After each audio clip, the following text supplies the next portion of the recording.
Makasika kosa ireo miaramila lavitany Akazoabo Atsimo dia nomena voninahitra farany tamin'ny alalan'ny lanonana ara-miaramila sy ny fanomezana azy ireo maro voninahitra tetsy amin'ny Génie tetsy Aparibe ny andron'ny omaly.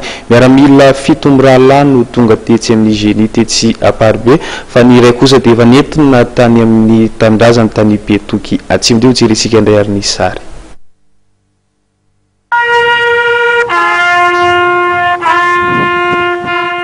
Tampamendriana tanteraka nanaovana veloma faran'ny vatana mangatsika andreo miaramila lavy tany Akazoabo Atsimo tamin'ny herinandro lasa teo am-panatanterana ny iraka fahalemana 520 omaly tetsy amin'ny Génie militaire Tsepaibe. Nomena voninahitra farany teny toerana tokoa ireo miaramila misa 7 lavo perinasa raha toka efa nalefanody any Betoky Atsimo ny iray.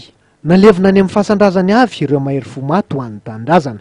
Mirary fahasalamana feno ho andreo miaramila misa 720 naratra kosa ny Général Beniky Xavier, lehibe ny etamazorony tafika malagasy. Ny 13 amin'izy ireo tokoa dia tsaboina ao amin'ny hôpitaly Toliara amin'izao fotoana izao, ary ny ray eto amin'ny hôpitaly miaramila eto Antananarivo. Tsy misy ahinan-tsony ny ain'izy ireo.